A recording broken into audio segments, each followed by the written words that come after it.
So women like boobs too.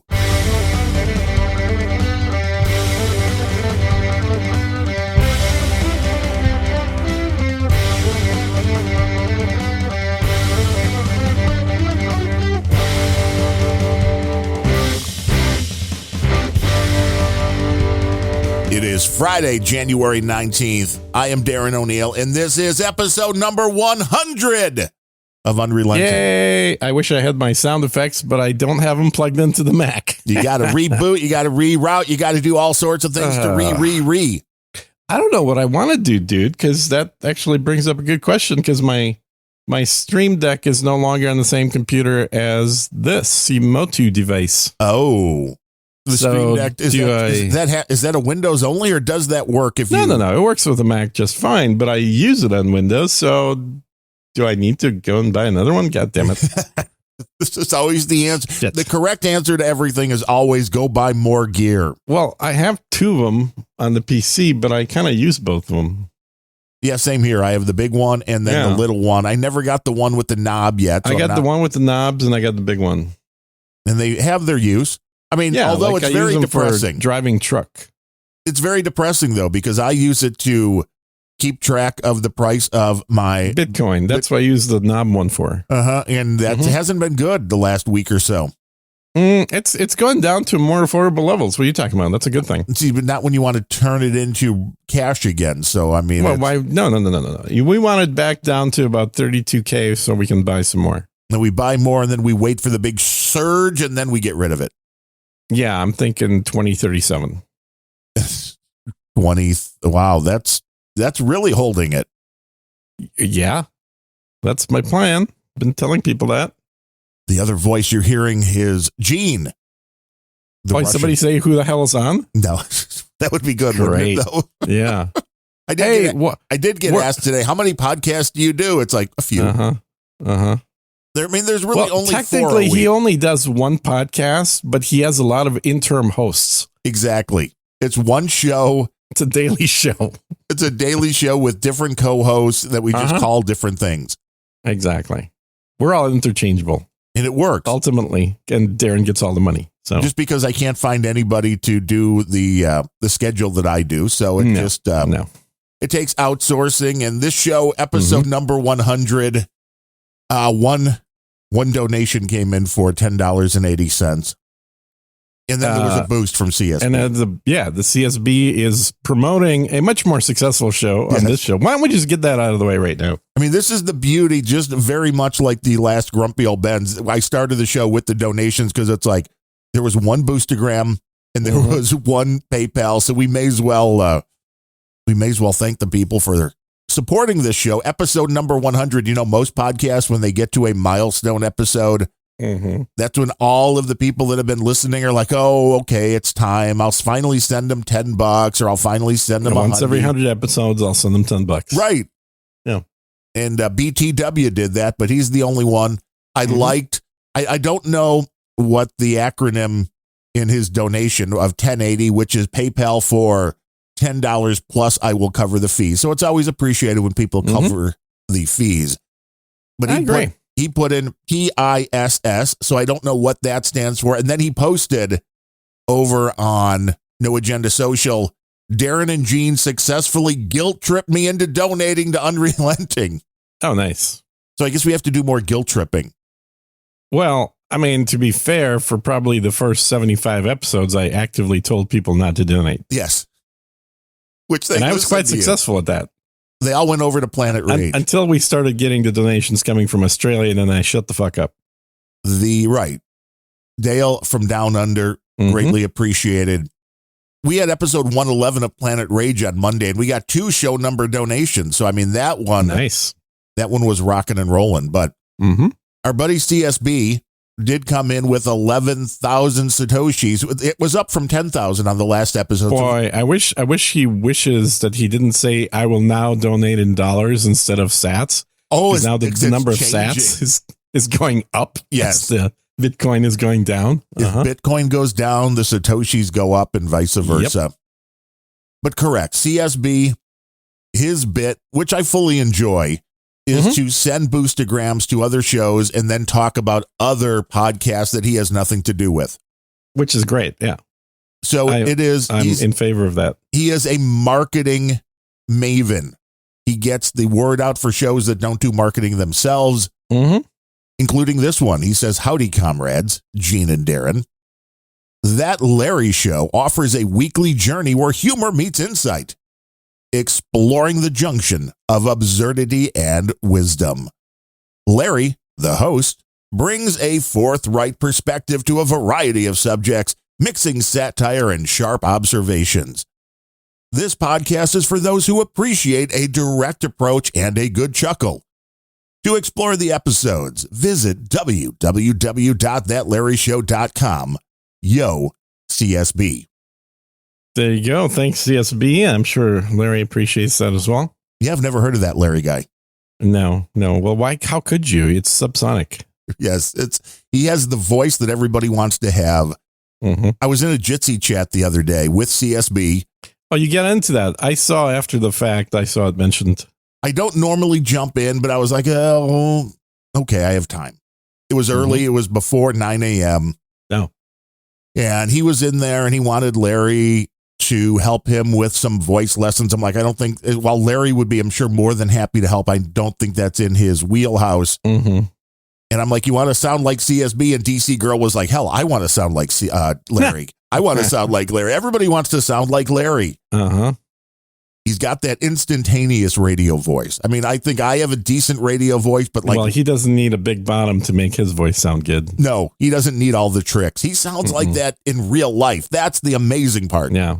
The problem is his throat is 2 U's wide. Right.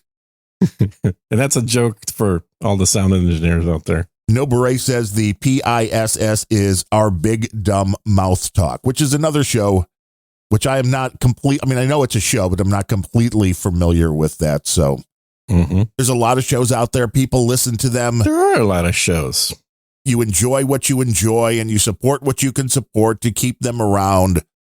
Because I was thinking about this back maybe 10 years ago, it was still viable when you were getting into podcasting to think, hey, the end goal may be get noticed and then get a show on some kind of terrestrial radio or get picked up. Right. Now I don't think that's the case anymore. I think podcasting is the highest level you could get to with the talk stuff. I mean, yeah, it's certainly not the highest money you can get to, but it is probably the better level. The one thing that has changed in the last several years, I would definitely say, is people don't automatically assume that you've been fired from your job when you say, I do podcasting. Right. Yes, it's a little different. Because that was an assumption most people made immediately. It's like, well, I've been doing a podcast for the last year. Oh, still haven't found a job? Yeah, I'm still looking. Yeah. So now it's I think it's a little more accepted that maybe it's a legitimate hobby. You'll never make any money, but nothing wrong with you doing it. Unless people like CSB and BTW step up, you go over to unrelenting.show, you click on that donate button on the right-hand column. And that's, I guess we never did set up a whole lot of the crypto thing. So if anybody ever wants to do crypto donations, just send me a message and I can set up whatever. But yeah, this has never been the show where the bottom line was, let's yank and crank as many donations as possible. We've built a base. We now have a track record, 100 shows. Nobody has ever done 100 shows with Gene. Let me think. I was expecting confetti to fall from the ceiling, prizes, dancing girls. I mean, I think you're right, but it's actually more than 100 shows. It's 100 shows under this title. Correct. My old show, Grumpy Old Ben's, we did probably about 20 episodes. 15 maybe there on that one. I think it's more like 20, but yeah. We did it for quite a while as I kept pestering you. Let's think of a new name. I did that other show, that Sir Gene Speaks show as well. Oh, yeah, that's right. Yeah. He did. And so I think Sir Gene Speaks is, I believe, over 100 episodes, but not with the same people. Is that like a UPS going off or something? No, that's an alarm saying, do not disturb me. Okay, so like I said, I haven't. God damn it, I haven't.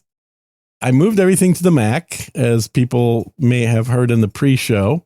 After about a year of saying I need to do this, I finally moved the Motu to the Mac, and I'm still in the process of turning certain things off. So I guess the first thing I need to do is turn off the goddamn alerts for everything, which normally I don't mind because, it's just a little ding noise. It's not coming directly into the podcast. But now, the good thing about the Apple OS, it's mimicking the iPad OS, because now I can click one button and say, do not, never notify me. And it'll just turn all notifications from all programs off until I flip that switch. You could just plug the Motu right into your iPad, and then you wouldn't have to worry about anything. I've tried that. It sort of works, but it's not ideal. Not quite up for prime time. It works with software, with like music dedicated software. The problem has always been that there's not really a good podcasting iPad app that's not a musical instrument app. It would have to be one of those online things. Yeah, I actually worked with the developer of Boss Jock back about 3-4 years ago. Well, they used to have a great soundboard. Then they got rid of it. Yeah, they had a great soundboard, and I am the reason that they got a noise gate in there. It was one of the first pieces of software I ever bought on the Apple with the because Boss Jock, man, that was. Yeah. If you wanted to, and I just hooked that thing up via probably the first edition iPad via the 3.5 millimeter plug into my mixer to be able to have the sound effects while doing my show. Yeah, so it's like a soundboard thing. Yep. Yeah. Now it's all in one little device. It's beautiful. Yeah. It works well. Although I haven't used it for a while, but because I moved all my soundboard shit to the Stream Deck. Well, now you've got that beautiful Mac audio, which was causing all sorts of clicks and pops. Which it was causing clicks, and I think it's good now. Hopefully, the final version of this episodes, we'll find out if people are complaining about random clicky noise. See, I would be hearing it now because I'm recording it and you're clean. Right. So that's the oddity. Yeah. I guess you have to check local recordings on your end to see if that's still causing issues. I don't think it will. Like, I was hearing the clicks in real time before, and I'm not hearing them now. Well, that's a plus. Yeah, because it would click for both in and out. So it would click for you as I was talking or recording myself, but I would also hear a click sound for even if you weren't talking. I could still hear that there was a click there. Oh yeah, that sounds totally bitrate. It sounds like. It sounded like a bitrate mismatch, which generates clicks, or used to before it's not supposed to, because it's supposed to convert on the fly. But generally that's the easy fix, and that wasn't the case here. Yes, and I think Bandrew's suggestion, I think, is the one that actually fixed it.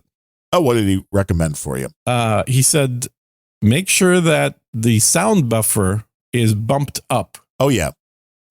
Yeah, I didn't even think of that, but I had to do that. That setting doesn't exist on the Mac, but if I plug it into the PC, that setting shows up. Oh, on the Motu. On the Motu. And so I bumped it up as it was plugged in the PC, and then I plugged it back in the Mac, and that seemed to have taken care of the issue. That's very interesting, because, that's the one thing in the software that we use to broadcast this that I use for the rock and roll pre-show. Mm-hmm.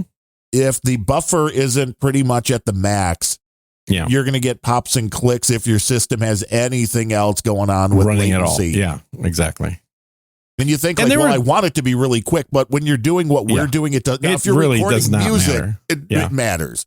And also, we're talking like freaking nanoseconds here. Yes. We're not even talking milliseconds. So, getting what is essentially 10 millisecond delay, which is really long if you look at the setting options, is a non-issue, because we can't tell the difference, because we're not both doing stuff at the same time. It's not like we're playing two instruments trying to synchronize with each other. Yes, I have the audio buffer on the broadcast set to the highest that it has. I don't know if it goes any higher, but it's 85 milliseconds. Yeah. And that's like extremely high as far as the software is concerned. Yes, that's like way, way, way high. And I just watched a video very recently that was talking about human reaction time in the context of video games and in the context of like shooting.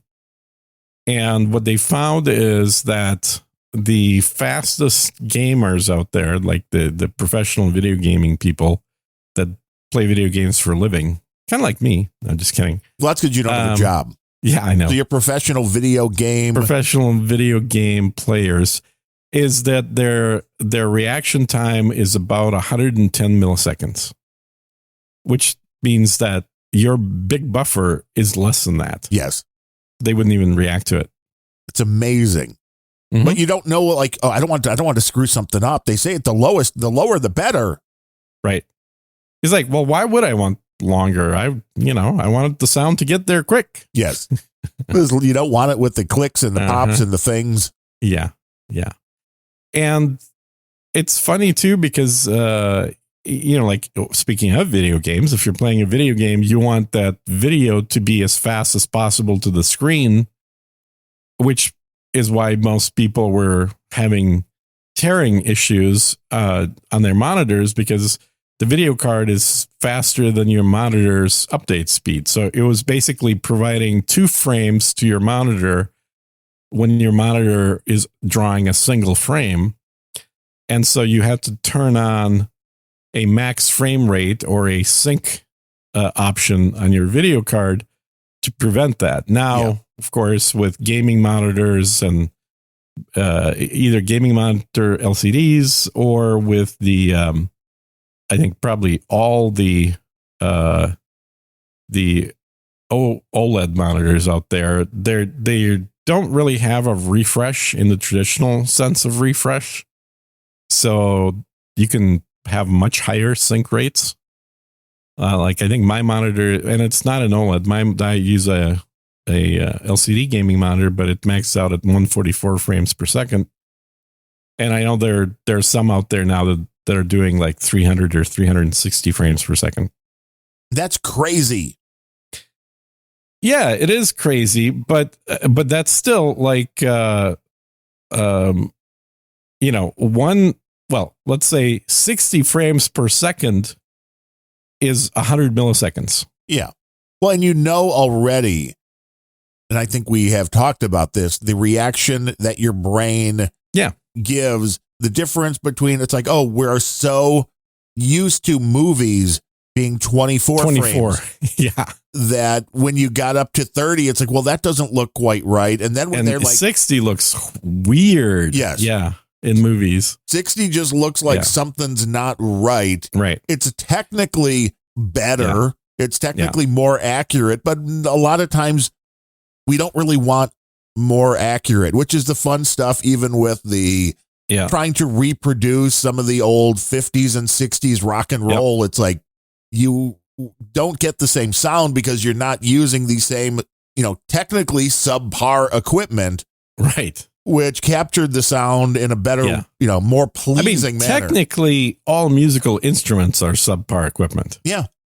Because they have artifacts that distinguish them from other similar instruments. Well, even things when you look at somebody that owns like 500 guitars and you're like, why? Well, and they'll swear to you that each one of them has a different sounds and they do. I mean, that's just reality. And the only way you get the exact same sound every time is if you use something that is digitally recorded and you're simply playing it back. And that is not the human factor. You lose out on all of that. Well, but it's a conditioned factor. I mean, it's honestly, we've just been conditioned into dealing with imperfection for the last millennia. Like our brains develop to accept a certain margin of error and even consider that existence of that margin of error as being somehow a good thing. Hence, people buying records instead of digital music. Because they want that tactile feel. Yeah, because there's an error rate that exists. They want that warmth sounding that it gives you because it's not perfect. Right. Yeah. And now you can simulate that, but for most people, they want to have the actual, shitty quality there. Well, I've heard enough digital tracks that have added the pops and crackles from a vinyl on top of it to try to make it sound like that. It's like, well, that's what cars are doing. Like most the electric cars. Not electric, but most you have performance cars these Jeopardy? days. It's like ding. God damn it! It's my iPad now. You're hearing the iPad. I have to turn the fucking ringer off on the iPad now. Are people messaging you? Yeah. They're on No Agenda Social or wherever you are. It's funny. No, it's a buddy of mine that's in New York, and he has to update me on how the brisket he's eating right now compares to the brisket he had last night, comparing to the brisket he had the night before. Guy's really into brisket. That's mostly what we're hearing. Usually that's a Texas guy doing that. Well, he's doing delis. Oh, so he's testing them out.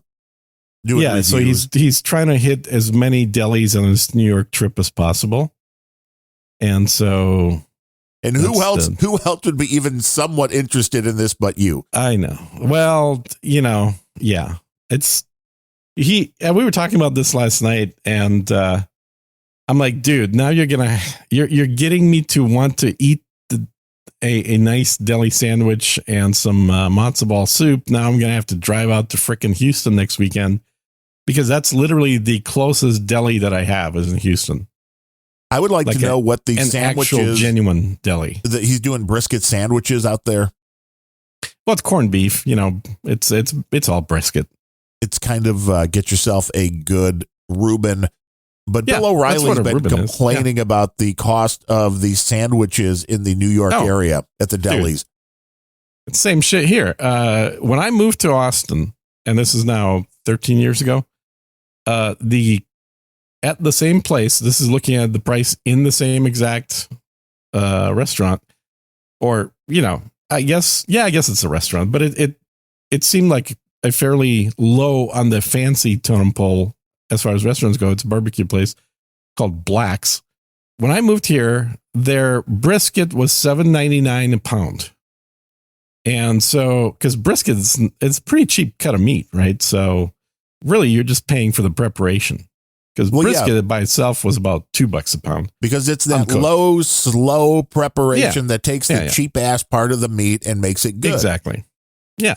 So $7.99. So you get like usually at least a half a pound or even a pound of brisket. You might have some to bring home with you, but it was good tasting, reasonably priced food. Last time I went there a few months back, brisket at the same restaurant was going for $22 a pound.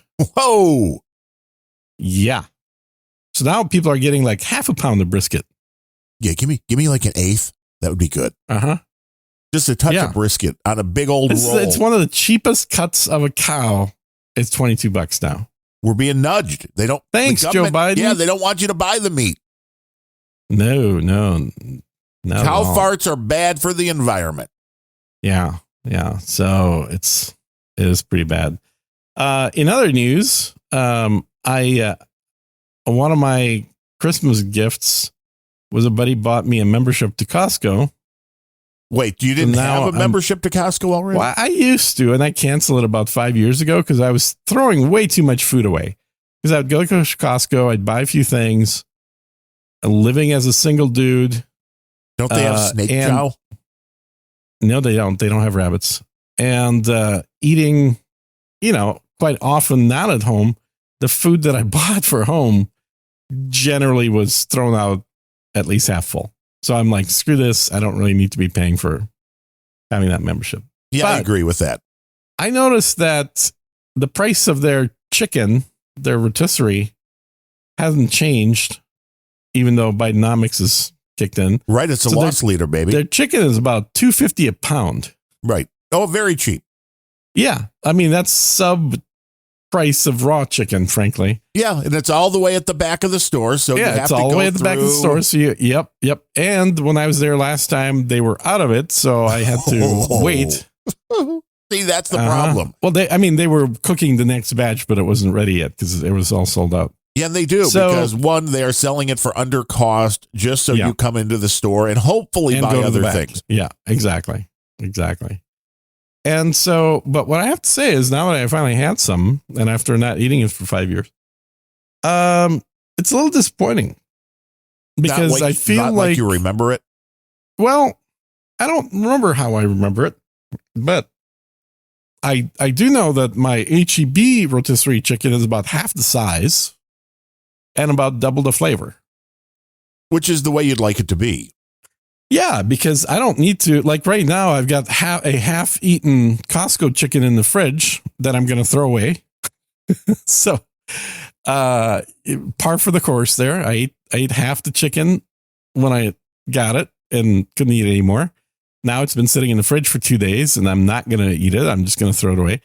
But it is way more bland than the HEB chicken that I buy. The price is about the same for the chicken, but the HEB chicken is half the weight. So it's a higher per pound price, but it also is more flavorful. Well, they're probably injecting it with some of the flavors, some of the. Well, I think it's the other way around. I think the Costco chicken is injected with water. Well, see, that way it seems like it's bigger. Which is the problem. Like, I saw a dude on the YouTubes month or two. I don't know if the video was exactly brand new, but he did a taste test between the organic chicken breast, the cheapest stuff you can get. Like, is there a difference? And that was it. Was the ones with less of the less of the stamps, like, oh, this is special, are soaked in a water solution, which takes on, I mean, I think he said like 15% or something like that of water. Oh, I believe it. Yeah. So by the time you cook it, all of that, if you ever had a chicken breast that was one of the cheaper ones that you went through the thing, you breaded it and you fried it. And then all of a sudden when you take it out, you're like, wow, there's like 3 inches between the breading and the chicken. That's why, because all the water came out of the chicken. Yeah. And now it's shrunk. And it's like, wow, why did that happen? Well, the other stuff that's not loaded up with that doesn't shrink when it's cooked and has a much better texture. Now, the weird thing is, I mean, I guess not really that weird. He said the taste, really no different. It's all about the texture when it comes to the ones that are loaded up with the water and everything. Well, sure. else. If you're getting chicken that doesn't taste like anything, yeah. Well, it's the texture. The taste is the same. You can't really taste the difference, but you can definitely tell in the stringiness and the toughness of the chicken itself. So one thing I did, which I think I talked about that I was going to do, but I did it I think it was after last time we recorded. I got 10 pounds of chicken breast from Costco. Ooh. And I marinated it for 48 hours in the bathtub. In a plastic bag made for marinating, which is actually perfect for marinating because you can like move the food around inside the bag just by playing with it with your hands on the outside of the bag. You can use less marinade to cover the same amount of chicken. Yeah, well, you don't drown it in marinade in general. That'd be crazy. No, you want to have enough marinade in there so that one half of the chicken is always underneath the marinade, and then you can flip it around as you need to. But it was a homemade marinade, and the biggest thing that I want in the marinade isn't even so much adding flavor. You'll get that, but the biggest thing is tenderizing the chicken. It is breaking down a lot of the cell walls. And so that you can have chicken that is nice and crisp on the outside, even roasted, not fried, but just roasted to a nice crisp golden brown, but yet juicy on the inside, because you're going to be, you're not going to get that stringiness because the cells are going to fall apart when you bite into them. And that was great. It turned out exactly the way I was expecting. So out of the 10 pounds, I saved about 3 pounds, put it in the fridge, and then I took about 7 pounds, and then I froze them after putting it into vacuum sealed bags. Yeah, you see, that was it. We finally got one of those a couple of years ago, and I probably haven't used it in 2 years. Oh, really? Okay. Yeah, well, it was because we like loaded up the freezer and then kind of what the problem was, and a lot of this was at the beginning of COVID when it was hard to get food.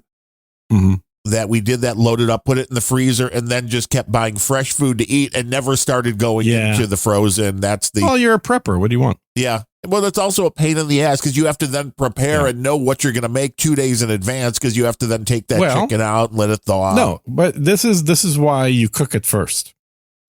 Because if you don't cook it. Yeah. If you don't cook it, then you're absolutely right. You're just adding an extra step to cooking by having to thaw it first. But if you cook everything, so I cooked the whole 10 pounds in the kasori. In kasori, yep. And I they do a beautiful job too. Oh yeah. And it's consistent. That's what I like about it is consistent. And then you do a nice high temperature, crank it up to 500 degrees, and then you don't have to run as long, and it stays real juicy on the inside, but nice and you're sealing it on the outside. Mm-hmm. Yep, with that hot air. Perfect. Now, Doug wants to know, do you like sous vide then? Have you ever used, I've never even used the sous vide. I've used sous vide. I mean, I use sous vide all the time for rabbits. But that's not, you're not I've eating used those. No, my snake's eating those. So the snake actually gets sous vide products a lot more than I do. I've used it for steaks. I've used it. The problem with sous vide is you do absolutely get consistency, but you're adding more steps. Because you either have to do a reverse sear or you have to use the torch on the outside after sous vide. Well, I was just wondering if you take your chicken, you cook it, and then freeze it, if the sous vide could bring that back up to temperature without, and just kind of cooking it in that bag and being done then. You could take the cooked chicken and then sous vide, bring it up to the right temperature. If you had chicken that wasn't cooked, you could also sous vide cook it. But one thing people have to remember is while sous vide gives you great consistency, so if you're cooking a lot of the same thing, sous vide helps make sure that all of those are identical. However, sous vide is slow, right, by design. And so it is the opposite of a microwave. It is a much slower way to get your food to the cooked state than putting it on a 500 degree air fryer grill. Well, yeah, no question. Yeah. It's not for people in a hurry bringing something from frozen. Well, that's one use. And if you want something like if you're catering, or even if you're just cooking for a family, but you're cooking like for 8 people and you want everybody, you want all the steaks to be identical, or conversely, you got different people saying that I want mine medium rare, I want mine rare. Like you could do that with sous vide simply by pulling out the steaks at different times in the cooking process when you know that they're ready. Or you could do it to where you cook all of them that are going to be the same at the temperature. Like if somebody says, well, I want mine to be medium rare. Okay, so you're going to cook it to 123 degrees inside temperature. Well, with sous vide, there's no such thing as an inside temperature. The whole thing will never go above 123 degrees if you set it up that way. Right. So it'll be perfectly cooked, and as many of them as you want to that temperature, but it'll take you 2 to 3 to 4 times longer than just cooking it by using heat, like high temperature heat. Right. Well, that's it. That's the exact opposite of the high-end steakhouses around here. It seem to be really into the fact of they have the ovens that can go to super high temperatures. I think over at Gibson's, when you go in, they're like, yes, our ovens are up to 1,500 degrees. So then they know how to, what to do so that you do have a nice crust on the outside, but then the inside is either you're still medium or medium rare or whatever you want. Yeah. And that's what a lot of people will do with sous vide, or restaurants will do this, is they will do the prep cooking with sous vide, because you can start it first thing in the morning and get that. Now, are you still hearing the dings or not? I haven't heard them in a while. Good. No more dings for Gene. I wasn't sure if you were hearing them as well or not. So it sounds like you're not. Perfect. Gene's little dingies. Yeah, that's right. So they'll get everything cropped up to basically 80% done using the sous vide. And then as people order steaks throughout the day, then they can simply take your steak, which is at 80%, and then finish it to whatever level of cooked you want in literally just a few minutes. Right. And you see some and of the that helps the kitchen move things along. Well, yeah, when people are doing this at home with steak, you often see them do the sous vide and then pull out a blowtorch or something and just do the outside. And, when I did my 2 months of nothing but meat. Well, it was meat, but it was mostly nothing but filet for 2 months. Well, you had the filet guy, so I mean that was only fair. I got the filet guy there, so it was that was essentially what I was doing. Is although I didn't do sous vide because I just don't like waiting that long, honestly. And when you cook the same thing enough every times, day. you know exactly. Yeah, every day you know exactly how long it takes to cook. Plus, I had a thermal infrared monitor to basically confirm what I already knew from doing it so often anyway. So as soon as the steak temperature on the outside hits like 162 degrees, then I know on the inside it was 112 degrees and it was perfect. And, but I would use generally when you stop cooking in order to achieve a certain internal temperature, the outside may not be at the level of having enough of that Maillard browning effect on the outside to make it really tasty, in which case you just use the blowtorch real quick. And it in no time at all, you get that perfectly grilled steak look to your steak, which may not have looked that way when you were done cooking it. You are listening to Unrelenting Chefs right here on the Mighty the best damn cooking show. That's just like Seinfeld. When you're sometimes you're ordering the ingredients, sometimes we're talking about cooking the ingredients, sometimes the ingredients don't show up, sometimes they go to your Muslim neighbor's house. And that happens, especially the pork. It's like, wait, this is an offensive thing now. I mean, honestly, I think some people may categorize this as a food show. There is always a food talk. There is always food talk. That's very, very true. Everybody needs food to live, although not all the time. You I took 10 days off. That's a good old time. 10 days without food. Now, do you feel better after this? Do you feel like you've had not anymore. Reset? I'm eating again. Yeah, I always feel great when I'm fasting. I've never not felt great. The first 2 days are always the difficult part because your brain is still thinking, okay, well, let's get a snack. Let's get some food. But like 4, 5, 6 days into it is the best because now your body's adjusted to not eating. You're not spending a bunch of excess energy on digestion, which you normally do for a good chunk of the day. Most people do. And you just have more clarity and energy. I was sharing all my biostats with No Agenda Social. So is that why it's shutting down? Yeah, I guess I wasn't supposed to do that for HIPAA reasons. Whoops.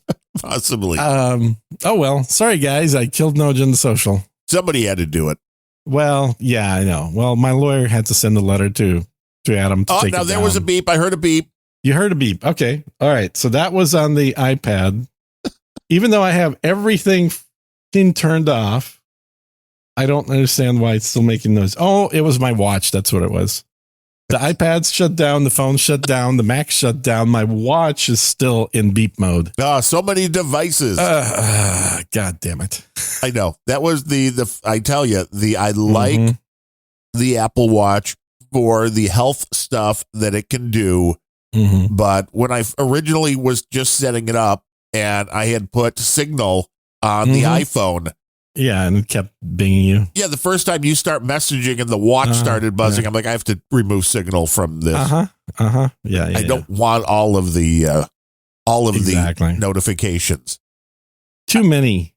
that has to be ruining people's attention spans, the way that they live.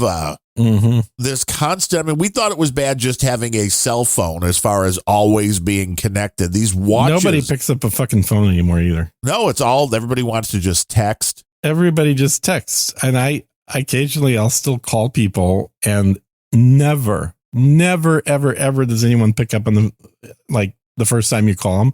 I was going to say first ring. It's not even a ring issue. It's like you call them. It doesn't matter whether you leave a message or not. They're not going to listen to it anyway. Then you have to text them and say, hey, I just tried calling you and you didn't pick up. Are you busy? And then they'll reply, oh, yeah, that was you. No, I just ignore all my calls. I was like, okay, well, you want to call me back and I'll pick it up? Oh, okay. No. And that's the only way phone calls work. We've gone from having asynchronous phone call communication where anybody can call at any time and generally either get a human, or if they're not available, get an answering machine and then leave a message for them to get later. We've gone from that to really more of what we had with Telegraph, where it was like these messages are going back and forth, but they're not in real time. They're not asynchronous. So you can't just decide to call somebody out of the blue and start a conversation. You have to synchronize. You have to plan for these things. Like, okay, so should we do a Zoom call or like a Signal call or like a phone call? And I can do it at 4 p.m. in about 32 minutes. Exactly. And then the other person has to confirm via text message. And then you send them an invite because God forbid they don't show up to your Zoom session or whatever. And then wait for them to confirm that they got the Zoom session and are check the little accept box. And then you have your phone call. I mean, I really feel like we've stepped back in time an awful lot because you didn't have to do any of the shit back in the 80s and 90s. You could just have conversations anytime one person was interested and the other one was available. Yeah, you had more communication because there's a huge difference in the tone and how many things you can get, through as far as a subject matter with a phone call or a direct voice-to-voice conversation like we're having here over, I'm going to do a text, because nobody wants to put like 10 pages into a text. Right.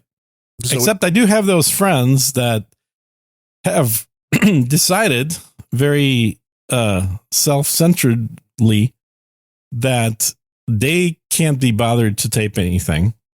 So what they do instead is they click on the little record a voice memo message button. And then you still get a ding on your phone that somebody sent you a text, and you can go look at it. And instead of reading it, you see that it's a 9-minute recording from your friend, your alleged friend. You're like, you could have called. And it's like, oh, for fuck's sake. Why did you see? You just gave me work now. You're basically here. You don't know what this message is about. You don't know if you're going to be interested, but here's 9 minutes of your life that I'd like to suck. Yes. So go ahead and listen to this and then decide once you're done on whether or not you want to reply back to me. And so what I love to do is if I get those, is call them knowing they're not going to pick up and just fill up their voicemail with the reply. And then they say, so I didn't hear back from you. It's like, oh, no. I left a voicemail for you. Didn't you check? Oh, I don't check those. Oh, okay. I guess you don't know what I replied then if you're not going to check it. So if you're going to make me listen to your freaking voicemail recording on the phone that you're going to send to me instead of typing something in there or just picking up the phone and calling me, then be prepared to actually listen to your voicemail that I leave for you. And there's no excuse, because while you're hitting that button to send a voice message, there's a button that will allow you to talk, that will transcribe it into text, that will send it as a text. That's exactly right. But some people, and I'm thinking of two in particular that do this all the time, they have, I think, an exaggerated perspective on the value of their voice. Oh, so yeah, I get it. It's kind of like, I could have this transcribed, but no, he would enjoy listening to me speak much more. I mean, with Ryan Bemrose, definitely that's the way it is. I want to hear his voice. I want to hear the beauty. I want to hear the inflections. I want to hear the anger. Yeah, the anger. Yes. He's in the troll room and he says, unrelenting's always good for lessons in passive aggressivity. Yeah. I don't know that we got anything on him, man. He's pretty much got a master's, if not a PhD in that topic. Yeah. Have you ever heard angry tech news? Uh-huh. Yeah. Maybe. And that's like the toned down reading a script version. If you actually have a conversation with him without a script, that's even more prone to be, He does point out he's angry. never been good at the passive part. Yeah. Well, that's a certain skill I think some people have and some people lack. And In you can DigiGuru, tell. he also points out in the good old days, this is right. You used to just go to your friend's house and pound on the door until they opened. Those were the good old days as kids. Yeah. You didn't call first. No. You At this point, you don't even know what my gate code is on the to get anywhere near close to the gate. house. Yeah. You're not even getting to the front door, man. I just have to ask your delivery guy that's coming in with the iced tea. Uh-huh. That's the easiest way in. If you're running an op on Gene, Mm-hmm. you just show up, you wait for the iced tea guy. Yeah, You put a microphone inside the iced tea, and then you're set. you follow the iced tea guy in, you're fine. Mm-hmm. Absolutely fine. True story. And the freakers in the see, we have a very interesting producer because our number one oligarch, No Beret, is like, used to be able to just blue box a payphone and call anybody. The good old days. Yeah, I mean, you can still do that right now, If you can find a payphone. but no one's going to answer it. Well, this is No, true. you don't need a payphone. You can do it from your cell phone. It's all free. Everything's Yeah, I fucking know. free now. I know. You don't need to use a blue box. It's just no one's going to pick up the line anymore. All the kids are like, you used to have to pay for phone calls? Mm-hmm. Yeah, even if you were in the same city and it was over like 10 Dude. miles away. I was watching Sopranos, a little clip from it, not the whole show. And they were talking about this scam that they were pulling using calling cards. And where you get a patsy to go and order a whole bunch of calling cards on credit, and then you sell them to, all the immigrants and stuff. Right. And then you stiff the patsy, and then he has to declare bankruptcy. You already got rid of all the cards, so even if they're canceled, you don't care, and you walked away with your money. And I'm thinking, man, that only lasted like another 10 years after the show, and that whole racket was done. Well, There's calling no such cards thing as are calling oddly, cards anymore. No, they are. They're still around, but I don't know why you would ever need them. I don't know. Where are they around? I haven't seen them. I probably still have one or two, but they are over 10 years old sitting in a drawer. Because they also used to be a good way if you wanted to anonymously call somebody back in the day. Mm-hmm. Because this was another thing that was basically running a VPN on your phone call. The same concept of a VPN. Yeah. Because you're calling another service and then they're calling out from there. They're making the phone call from their end and connecting it. Which you could still do with a VPN right now and VoIP. True. But I don't know that most people would bother. But back then, all you had to do was buy a phone card or steal one. I mean, that was even better. Was it? Oh, I guess some things never changed, Darren. I know. That's what the bulletin boards, that was the best thing on the bulletin boards back in the 80s was the list of thousands of calling cards. And they always, there are always ones that work. Shit. Yeah. Well, this is not illegal. This is a historical lesson about how things were. Yeah. Criminal. That's Very. how they were. So, my bank, when I ran my bank app recently, said, you need to change your, not just password, but your username. Ah! Because we found in the dark web your info for sale. And I'm like, God damn it. What a pain in the ass. Well, stop selling your information on the dark web, Gene. I know, but that's how I make money. So I just sell my own, not anybody else's. So they literally forced a username and password change, which is I think, a little ridiculous. And I still stand by, and just this reminded me of a conversation that I had, I think it was probably on Sir Gene Speaks, but that I had with your other co-host, with Darren. Right. Darren. No, okay. You're the Darren. You the need other some B12, Dvorak. I know. Thank you. Not the pre-show guy, the other guy. Oh, the Angry Tech News guy? The Angry Tech News guy. Yeah. So I had a conversation with him. I'm definitely doing a Dvorak moment here. Where I said, the whole thing about changing passwords, and it's just stupid. Like, you shouldn't need to ever change your password. Because the proper way to do this is not to have a unique password for every service you use. You could, if you wanted to. Sure, there's nothing wrong with that, but you shouldn't have to. The proper way to do that is to have a unique email for every service you use. Because then it defeats the whole point of selling these password lists. Correct. Because when they're selling them, they're like, oh, here's for the email, Gene@SirGene.com. Here's all the logins to different places and passwords for that email account. That has a certain value. When you got a email address that is a bunch of random characters at whatever domain, and that email never shows up as a login anywhere else, the value is basically zero. Yes, which is why, even though it is not exactly the same for most email services, which will allow you to do your name and then a plus and then whatever you want. Yeah.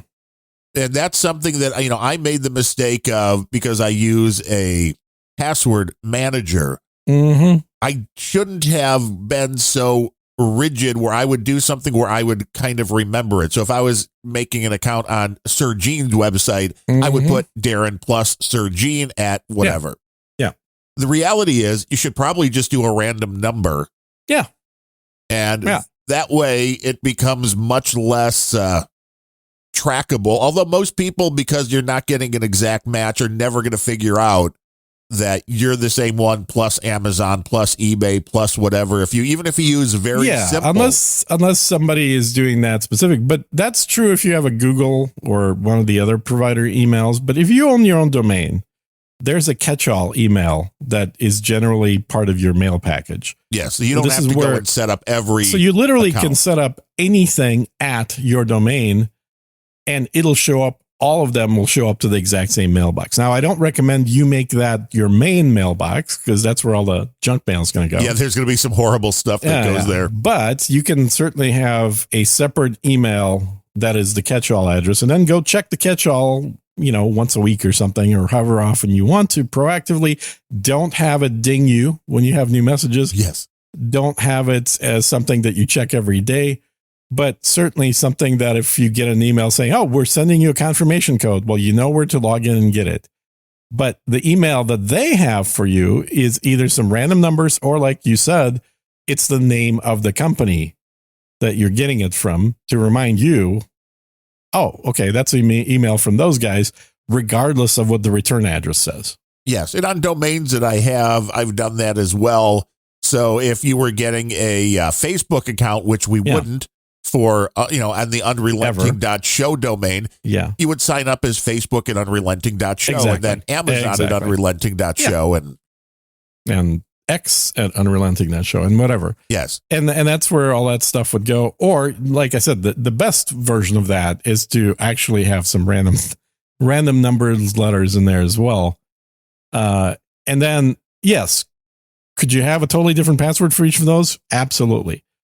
But it's much less important that you have a different password, because when they're doing those sorts, they're not saying, okay, here's the list of everyone who has the password 123 123 123. And there's like 500,000 emails that match that password. That's not the way these things are organized. They're organized by email, not by password. And so when you're buying those, or even if you're just getting them for free, because, you're like to play around in the dark web, what you're getting is what that same email has logins to. And it's by using a unique email for every company that you talk with, Right. You're at the very minimal completely disrupting any organization that they could possibly do. Yeah, and if you have one password that you can remember on accounts that you don't care about, using that same password on 10 different accounts that can't be traced to each other is no problem. Exactly. And that's why when this happened with my bank, I was like, son of a bitch, I can't believe they're forcing me to change my username now. And then I thought, well, you know what? That gives me a fresh opportunity to have a username that fits this criteria now. Did you change it to username to Vladimir Putin is the question in the troll room? Well, my old one was just Putin01. And so the new one, which is totally random, is Putin02. Oh, yeah. I love when people do that too. I'm going to change my password from test123 to test1234. That's way better. Just add a different thing. It is a little better because you're adding one more level of complexity by making it longer. Now, if you don't change the number, but you just add more and more digits to it, you will eventually get to a point where, like cracking is not practical. The only way they're going to get that shit is by scamming you and doing, social engineering rather than some mechanical means of discovering your password. Well, that's usually how it is because, yes, if you're going to brute force something, every extra character you add does crazy things as far as the amount of time it adds, especially if you start. Time. Some of these systems will let you add in like alt codes and things like that. They can't even be typed, at one time on a keyboard that most people would never even think of doing. Well, there's one little quick hack here is, and you don't even need to know the language, but something I've done in the past is just do my passwords in Cyrillic. Ooh. Because fuck you, that's how. Because what? Well, and because what are they? Good luck guessing a password that's in the language you don't speak. More and more sites are allowing for the physical keys to be added as double factor authentication. Yeah, and I'm not a fan of that. I'm not a huge fan, but I can understand that in theory, it should make your account virtually unhackable. Now, if you lose or that device gets destroyed, you better have a backup. Yeah. The problem with all of this is that it's similar to the face recognition thing, which I don't like, because what you're doing is you're putting a delegate in the middle of this process. You're saying, okay, iPad, you get to have access to the actual password that's going to be used. I don't have access to it anymore. And then I get to unlock you with my face. So that's a way of sort of transferring the access from you directly having to memorize a password to using some other system with a long, complicated password that simplifies you not having to remember it by simply using your face or your fingerprints. In the olden days, now it's mostly faces to be able to log into it.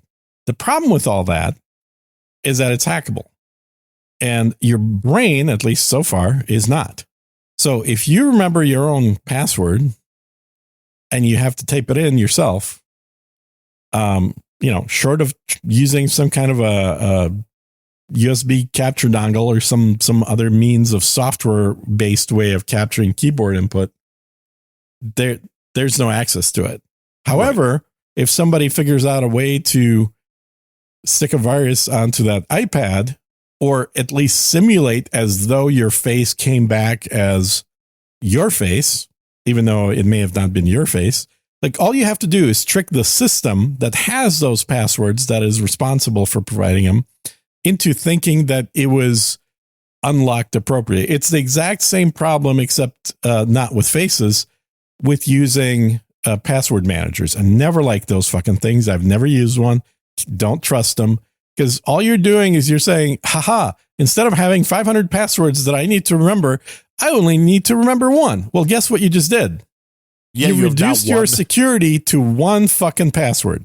Yeah. Because now they just need to hack one password to get all your passwords. Which is why the username / email that you use should have nothing to do with you. So at least you can't be recognized, because I've been using one. I mean, I look at it as there are two ways to go. Yours is a little bit more work, but more secure. I understand that.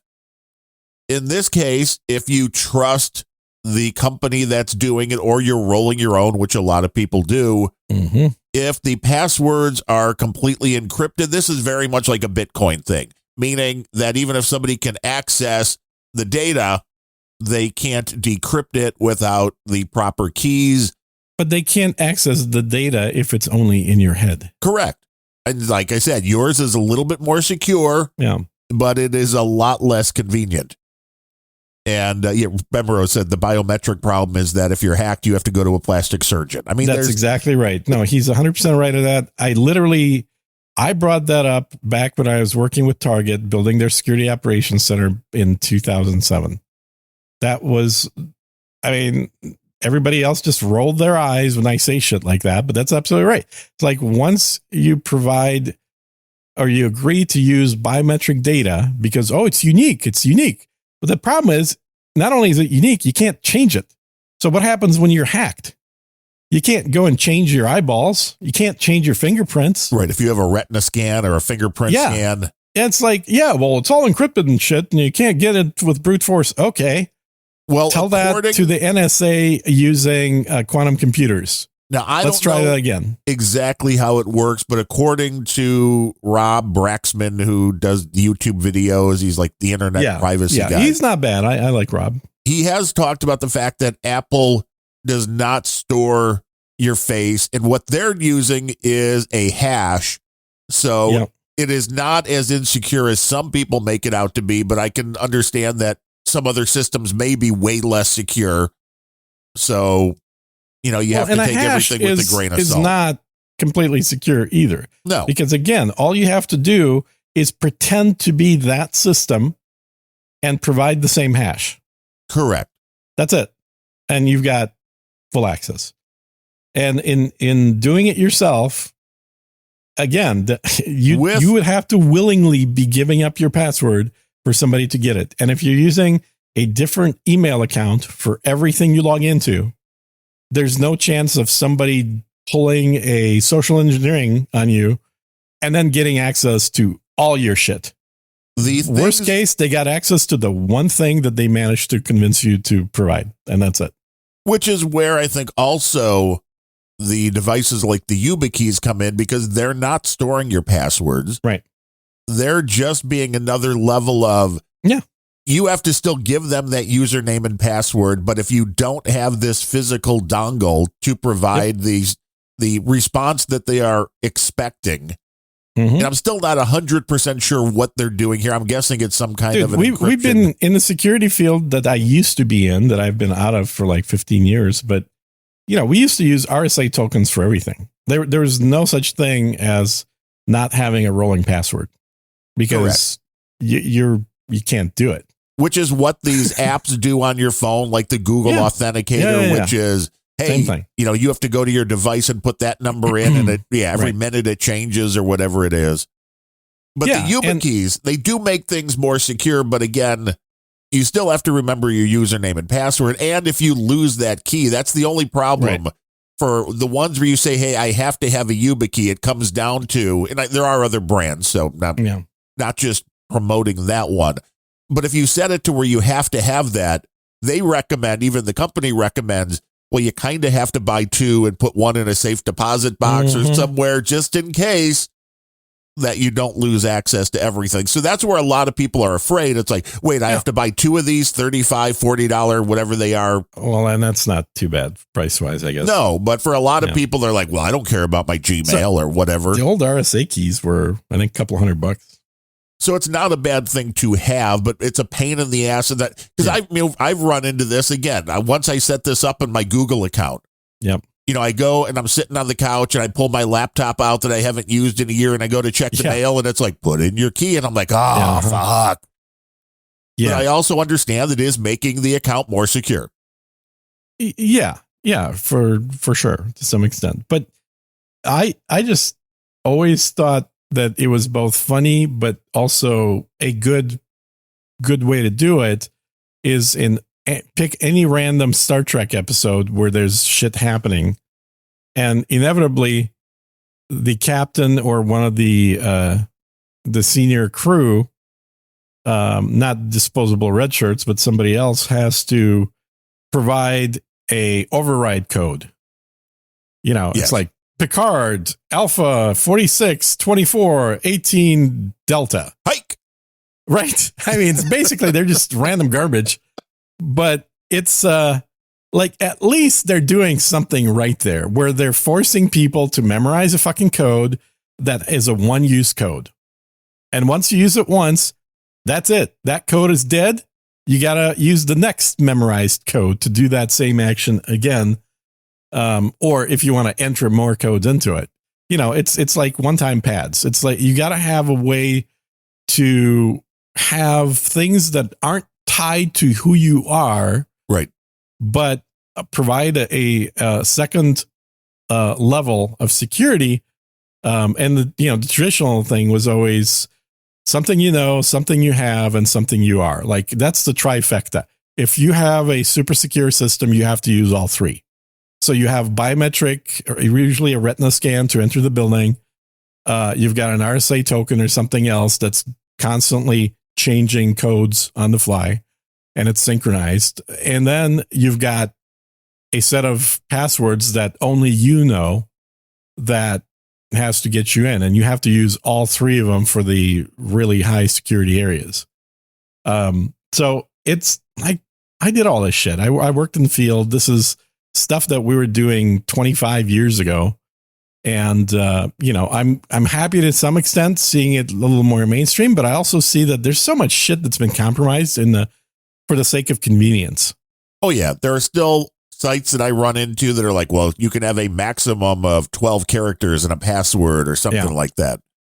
And there are ones then that want two-factor authentication on things that I just don't care about. Something like the account we have, I think, with the electric company here.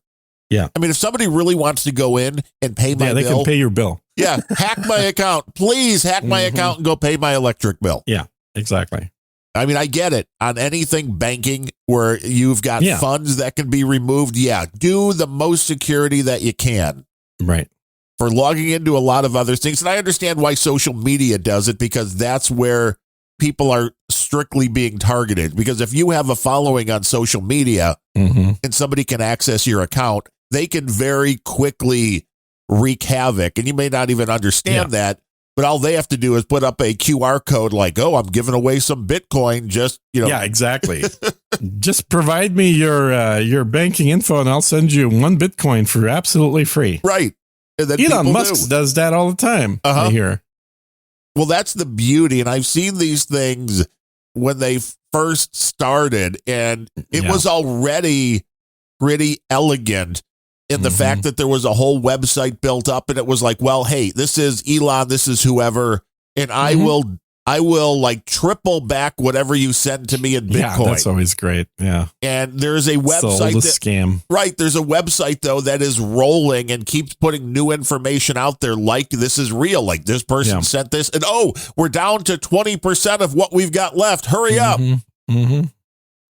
And people give the amount they give. They do their Bitcoin. It's kind of crazy. It's I sent $1 to him once just to see what would happen. I just wanted to see if there would be anything coming back. It was like, plus it was such a beautifully constructed scam. I was like, you just donated. Yeah, you deserve $1 because I mean, it was a thing of beauty. It looked so legit. It is interesting. But I'll tell you, if like those people that are listening that have active security clearances will know exactly what I'm talking about. The number of Chinese management professionals on LinkedIn that want to talk to you, and they're all in their 20s and they're all cute Chinese girls, is through the fucking roof. It's insane. Like there is a an easily available list to China, at least, of Americans with security clearance. And there's way too many people on that list, frankly. But that aside, like the very subtle LinkedIn mining starts immediately, and it does not ever stop. You're constantly being presented with people who want to talk to you, who want to maybe, hire you for something. Right. And they're all these cute Chinese girls. Well, I will say that, I mean, if you've got that security clearance and some woman that looks like, Adriana Lima in her prime.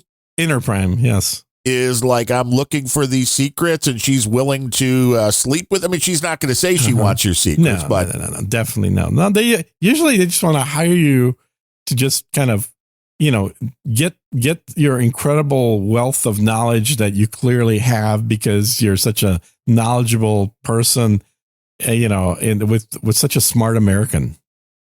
Yeah. And they'll pay you to just ask you some questions and just get your opinion about things. It is still the way to get to the information you want. Sex is still the way to go. Oh, hell yeah. Yeah. I mean, Russia's used to do this all the time back in the old days with the Sparrow program. And China is doing it right now, like to the next level, because they have the population to where they don't even need to fake pictures using AI. They literally have a million hot chicks working for the Chinese Secret Service. And they're getting paid well if they can get what they need. Well, they're not getting paid as well as, they'll pretend they are, but they will absolutely get a bonus if they can get into you. If you can get into them and they can get into your account. Just who was that guy that was sleeping with the Chinese spy that was a senator or whatever? Or I remember it's Fang with the Bang Bang, but I don't remember who the guy was. Yeah, but who was the guy? Come on, like that shit's knows. Happening not just to politicians; it's happening to all the various levels. Enough with serious talk, though. We don't want to talk about serious things in this show. Isn't that what this show is about? Unrelenting. We're all about non-serious things here. News, so, and I've got politics, drama. It's all about the drama. Swallow well. Thank you, DigiGuru. Swallow well. It's a great last name for a guy like that. He says swallow well, so that one. Yeah, exactly. Swallow well. So, did you see the Babylon Bee absolutely fucking hilarious picture of Vivek Ramaswamy in a 7-Eleven uniform saying that upon ending his own campaign, Ramaswamy joins the Trump campaign and with a promise of running his own 7-Eleven at the White House? Well, Donald Trump drinks so much Diet Coke. That could be very profitable. It's a thing. It's a real deal. People don't realize it's not real. It's totally real. But I thought it was hilarious. And I could have sworn that Ramaswamy actually at some point said that his parents owned a 7-Eleven. And people are like, oh, that's so racist. I can't believe you're saying that shit. That's crazy. Ramaswamy replies back to one of these posts with a thanks for visiting and please don't forget the Slurpees are only 99 cents. Slurpees are good. I mean, he totally just like went right into it with a big smile on his face. So I just like him so much more than Trump, dude. He's so much smarter. He is not ready yet, but he will be at some point. Oh, he's way more ready. Do you listen to him giving a speech versus Trump? Let me rephrase ready. The people are not ready to put him in yet. The Iowa farmers who are getting subsidies for not farming, those people are not ready. Yes, that is correct. But I think this was unfortunately an indicator of the stupidity of the United States in the Republican primaries. And I know I'm going to upset some folks here, but I would so much rather be able to vote for him on election day than for Trump. Sir Crossstitch 1333, snow day listener. Well, yeah, it's better. Listen to Unrelenting then, but way better than shoveling snow. Yeah, don't shovel snow. That's a sure way to get a heart attack. I know. According to science. Our snowblower was ready yesterday afternoon, and I'm like, nice. Oh, can you drop it off? And he said, well, we're so busy, not until next week. And of course, we got like 2 inches of snow overnight. So did you drive it out and pick it up yourself? No, not yet. That may be over the Did weekend. you send the wife to go do it? I should. Although it's like we You only should, have 'cause- cars. So, I mean, You could fit it in the trunk and have the trunk open. yeah, that's what she did driving it. I was like, this thing Uh-huh. for sure is going to fall out. I kind of figured your wife had a minivan for some reason. No, it's an old Why not? Impala and an old Buick Skylark or LeSabre, Oh my rather. God, that's horrible. The LeSabre might have a big enough trunk for it, though. Ugh. You could probably put 3-4 bodies in there. You probably could. I don't know of anyone other than you that still has GM vehicles, dude. Yeah, they're running like 20 years in. Bemrose Yeah. does too. Yeah, no, they'll keep running after the MPs go off. I know. Right. This is why they're good. You just keep them Uh-huh. going and going and going. And They it were looks, always horrible. It looks like the place that did the repair, which we didn't know going into it. The in the area here, it's Mhm. $30 for them to pick it up and drop it off. So it's like we should have done that rather than even throwing it in the trunk. But at the very Right. least, $15 for somebody to bring it back. That's probably well worth Yeah. doing that. I like the Babylon Bee article a little bit more. That was wife wants to talk to her husband, but won't even listen to his podcast. And I thought Mhm. that was, I'm like, that's not irony either. That's my wife. Well, I think it's everybody's wife. Yeah. Like, do you listen? No. I mean, That's just reality. to be fair, I do a lot of podcasts. What's his face? Musk just posted a PG-13 image on X of a young-ish, maybe 30-ish couple nude, where the guy's laying on his back in the bed and the girlfriend or wife is in the reverse cowgirl position. And the guy has a laptop on his chest that is also strategically covering his girlfriend or wife's ass, so you can't see it. And then on the laptop is Tucker Carlson doing his show. And I'm like, is that the best multitasking, or is this what sex has come down to these days? Is that, you'd rather be watching Tucker on X than paying attention to the sex you're having? I thought there was a Jenny McCarthy bit. I don't remember if this was her as like a character on, because she was on 2.5 Men and she was on, but it was something about having barbecued ribs on her back while being in the state of. I think I shouldn't say every, a lot of men's fantasies have to do with either getting a blowjob while eating barbecue, or getting a blowjob while playing video games, or getting a blowjob while watching a football game. Yeah, multitasking. Yeah, exactly. It's the right kind of multitasking. And for some reason, this seems to, like, all three of those are really hard to convince your girlfriend/wife to do. Like, both of them, both the wife and the girlfriend don't want to do this. Yeah, it's very hard. It's just, come on, just, one of you, come on.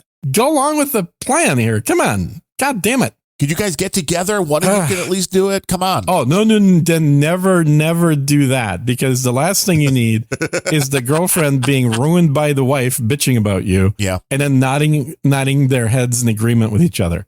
No, that's a sure way to guarantee that now you have to get a second girlfriend. A surefire tip from somebody that knows. Oh, yeah. Never mix your girlfriends and wives in the same place. Yeah, bad idea. No, bad idea. Now, two girlfriends, those you can mix because, they're both temporary. And that creates some fun opportunities for you.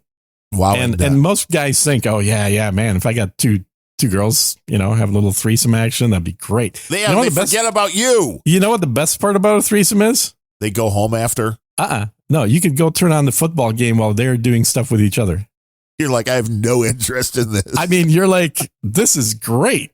I got me a threesome. Let's see what's in the fridge. And order some put pizza. The TV on. Yeah, exactly.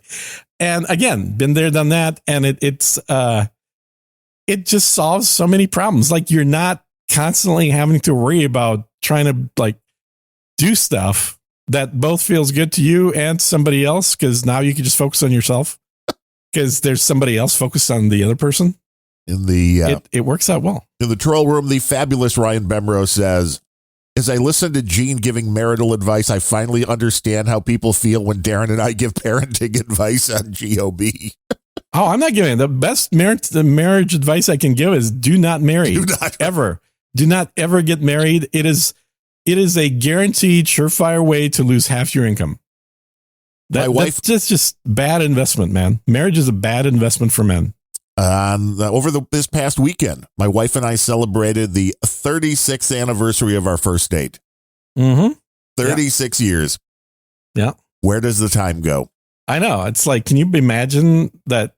How many blowjobs you would have had you not just gotten the one? Right. 36 years ago. And then married. And then you're like, holy shit, that's the best blowjob I've ever had. I better marry this one. Uh-huh.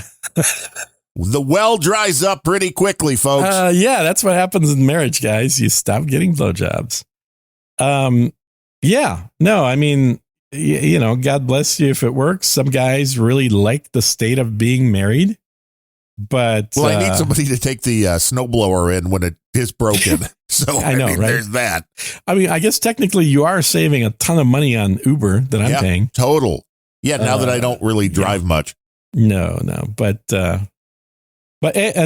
even found out I can use Uber for Costco orders now, which is great. Oh yeah. Well, that's the here they do the same thing, but it's what service is it? It's the DoorDash or something they do. DoorDash, yeah. So very similar things. They'll do your shopping. Uber, you just enter your Costco member numbers. You get the whole discount pricing and everything. And it's just a $4 flat delivery fee. So as long as you're buying at least $100 worth of goods, that's a good deal. Okay, where do you come in then on the tipping on this? Because when we were doing the grocery delivery. Oh, yeah. I was always like, you're kind of a dick because $150 at the time, which is now probably $250. Probably. You kind of feel like a dick if you're not tipping at least $10, if not 20. Oh, you crazy? Fuck that. No, you don't do $2. You're like, thanks for it's 14 degrees, snowing, icy roads. Yep. I ordered 15 cartons of iced tea. Well, they're not doing it out of the goodness of their heart. They're getting paid for it. I understand. Yeah. But they're not getting paid a huge amount through these apps. They're getting paid what they agreed to get paid. It's very similar to what's going on with the restaurants that are now going like, well, we could just get rid of tipping and pay our waiters and waitresses I'm all for that. Honestly, that's a better way to do it. Just for the pay consumer. Everybody a salary. I agree. And then I just won't go to those restaurants. So it makes total sense. Yes, because I don't know why you would want to be a server in that environment because you can make much more the other way. The whole exclusion thing or the whole deal where your minimum wage doesn't apply to waitresses. Right. Is, I think, stupid. Like, if you're going to have a minimum wage at all, it should apply to any job that exists. And you shouldn't have these carve outs for certain, it doesn't apply to farm hands, people working on, helping out in the farm. Well, you can pay less than minimum wage. It doesn't apply to anybody who's a college student because, well, you can pay minimum wage or under minimum wage. It doesn't apply to anybody in the service industry because you can still pay under minimum wage. It's like, well, what the hell? Now you're selectively forcing only certain businesses that didn't make political donations to your lobby group to pay minimum wage, and everybody else can get around the whole thing because they do have lobbyists. So I think that's bullshit. Yeah, so but the thing is, either just don't have any minimum wage, and they're working on commission, which is the same thing. But they're not. If you create a restaurant and you want to be honest with them, you say, right, we pay our servers nothing. They're purely on commission. Right. So whatever you give them is all the money they'll ever make. Which is pretty close to it because it's like $2 and something. Right. $2. They don't understand that their base pay is like $2.96 an hour. I mean, it's something crazy low. Yeah, it depends on the restaurant. But with that said, even if you're at a, not top end restaurant, if you could do a few tables an hour, you should be making more than minimum wage. Yeah, you remember that whole thing that came up at that South Park restaurant. What's it called? City Walk? Casa something. Not Shitty Walk? No. It's the Casa Grande or Casa Bonita, which is Cartman's favorite restaurant. House of Beautiful. So they actually, beautiful house. They actually bought that. Trey Parker bought that restaurant, like in real life. And they were doing a fixed pre-menu there because they figured they'd have so many fans of South Park that just want to go there that they don't want to let everybody order their own unique food. So you have like 4 selections or 5 selections to pick from, and that's it. You will respect my authority. Yeah, exactly. And they, as a result, they also were just paying staff a real salary. So they were not the $2 an hour. They were paying them, I think the lowest they were paying was like for $40,000 for a dishwasher. Their wait staff was getting like 60,000 or something, or 65,000, right? And then, you know, they're depending on the level in the kitchen, they're getting even more than that. The staff went on strike before the restaurant opened because they wanted to get that plus tips. Wow. It's like, no. That's not how it works. You can't. Let me think. What is the degree requirement or minimum job experience requirement for a waitress in a like middle of the road restaurant? 0. You have to be able to speak the language and carry things. You have to be able to be on your feet for 8 hours a day. That's about it. Yeah. So it doesn't make any sense. No. The way I would look at it is, though, if you are a waiter, waitress that is good at your job and actually want to give your diners a good experience, you want the tips. You do not want the flat rate. I was sitting at Morton's and the place for steak. Talking to the bartender dude and say, "So, what do you make?" Because, you know, I don't have a filter. I'll say stuff like that. And the guy's like, "Well, you know, I've been doing this kind of work for 20 plus years, so I've kind of gotten to this place, and it's really nice, and I make 6 figures." I'm like, good. I mean, that's if you're working at a nice restaurant and you're making good money, it's perfect. That's where it should be. Yeah, obviously part of that comes from tips, and part of that comes from salary. But he said the average waiter there or waitress is making somewhere between 70 and 100K. I mean, that's right. I mean, I can tell you that that's very reasonable.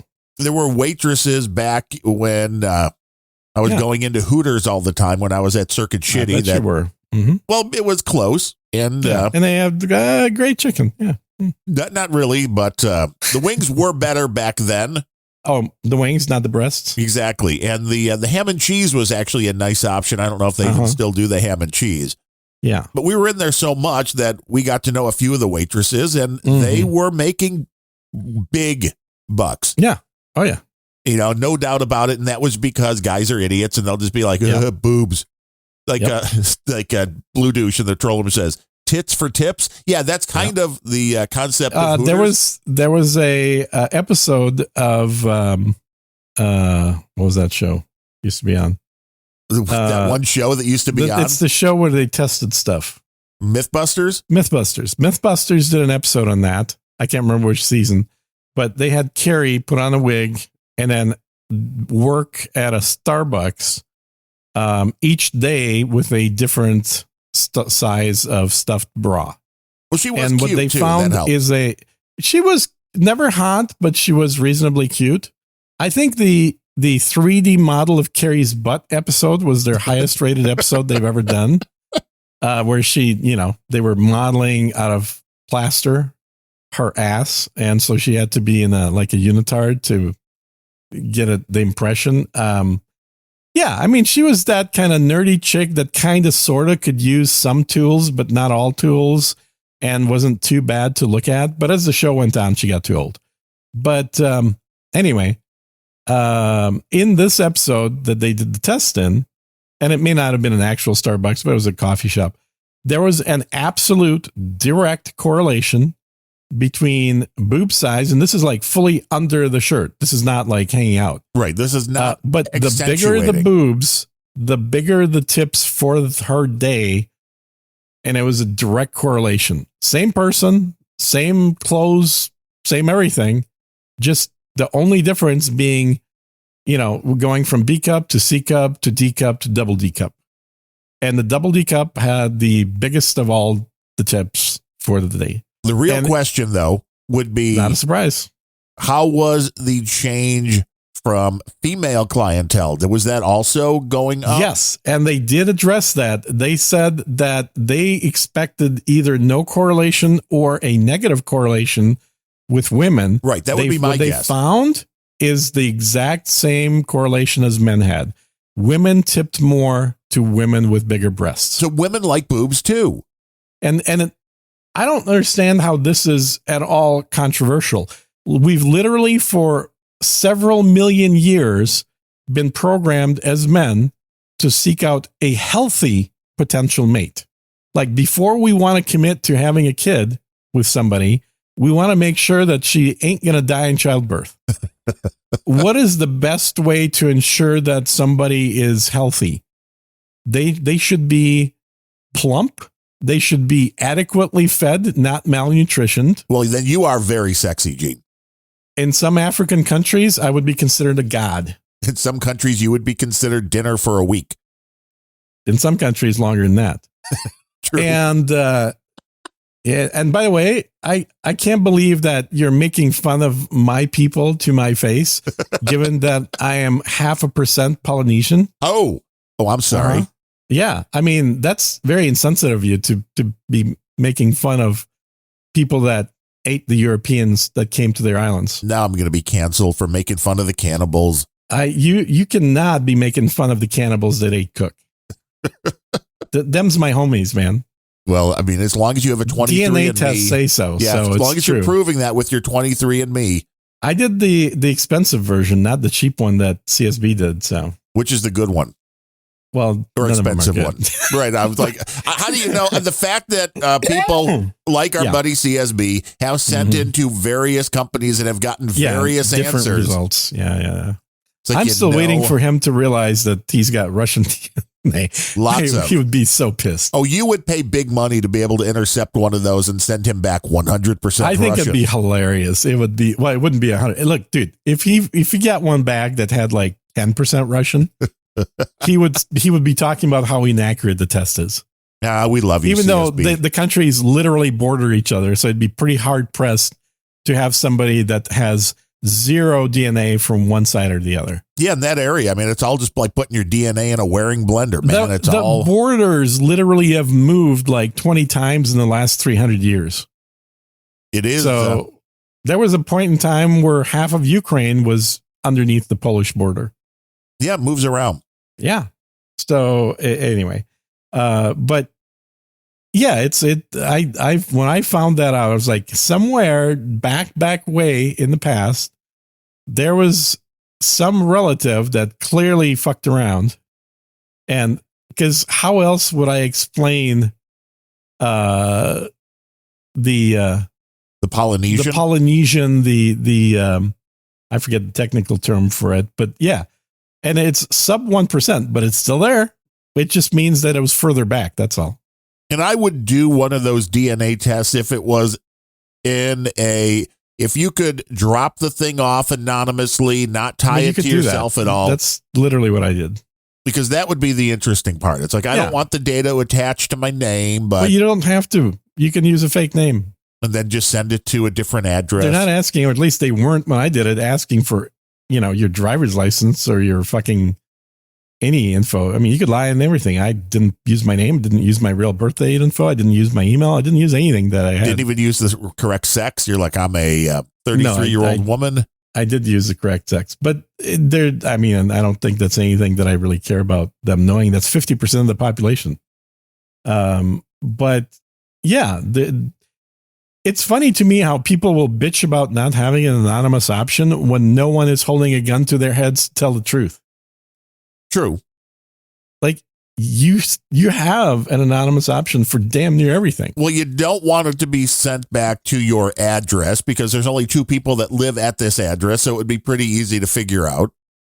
A P.O. box could also be tracked to your name. I did find out our buddy, Sir Robertson of Two Sticks, sent in a Christmas card to my P.O. box with Ryan Bemrose's name on it, and they returned it to him. I'm like, this is the first time I've ever had anything sent to a P.O. box that bounce. Where the wrong name had it sent back to sender. Yeah. Yeah. And you could also have something shipped to a hotel in your name or in the fake name you choose. True. And then you're like, hey, I'm and then it's Rico like, Suave. I'm going to be checking in here and I'm expecting a message for a John Smith. Sonny Crockett. Sonny Crockett. And then this is when you and I meet up, and then you put your name under Ricardo Tubbs. Yeah. Then they'll be like, who are these guys? Oh, God. Yeah. So and honestly, they just started like checking IDs at hotels probably 5 years ago. Before that, I never gave IDs at hotels. Yeah, but you probably gave a credit card, right? I mean, not really. I mean, they had stuff. The only thing I would ever tell them is my name so they could look it up in their computer and see how awesome a status I had. Well, I'm sure you were double platinum, diamond. I was pleased. That was way beyond double platinum. And I was in the ambassador level, man. Back in the day when I used to travel, I was fucking ambassador every day. I'm still lifetime platinum, which is something that you can't even get anymore. Like lifetime platinum is a decreasing club as we die off because no new people can get it. Yeah, I get it. And we just, as we are speaking here, got a donation for $11.71. 11 cents. That's awesome. $11.71. Oh my God. That's like a billion Satoshis. Yeah. Says more than 10 cents an episode. Credit Cowboy Pools in Summerfield, North Carolina. If you need swimming pool services, it says Google and call Leslie's Pool Supply in Greensboro, North Carolina. Oh, I've been to Greensboro. And then you get his number, and he says, thanks, guys. Gene is my favorite podcaster. Well, give his number. He doesn't have the number, but he is the guy. Dude, you should have provided a number. He's also the guy from freehollowbooks.com. So, I mean, you can. Cool. Yeah. And, money's awesome and appreciate it. I wouldn't mind getting one of those books either without paying for it. Cowboy Pools in Summerfield, North Carolina. You just put them into your Leslie's Pool Supply in Greensboro, North Carolina. Look them up. And I wonder how far in the area they service. Probably big. Yeah. Probably big, but I've never heard anybody say that you were their favorite podcaster. So I have. I hear that all the time. Do you? All the time? Are you? Well, how much money are you usually paying them to say it? Yeah, exactly. No, I've heard that from quite a few folks in the past. It's just generally they're direct messages and you're not on the CC. Oh, that's true. Yeah, I should get some more of those. I should monitor all of the emails coming in. Yeah, you probably should. But I have retired officially from No Agenda Social. And I wasn't planning on doing it this fast, but I got flooded with an insane amount of subscription notices. Yeah, everybody moving. And so I thought, this is a good time to avoid junk mail. And so I'm done on there. It was fun while it lasted. I gave my 2-part parting message, which immediately made people leave me comments that would just make me want to stay there. Like, so basically selling out to Tesla and Apple and all the other fucks instead of the great community. Are you staying on the Fediverse at all, or are you just getting off the Fedi? No, I'm getting off the Fediverse. I'm on X. If you want to talk to me, I'm on X. Yeah, they could if they could only Fedi the X. No, I'd really prefer not to. I am now over at, although I cannot move my account because it failed. I get it. The servers are working overtime. Aaron is looking into it. He's got to reset the thing that all of these instances have that say you can only export your followers once every 30 days because the thing thinks it worked, but it didn't.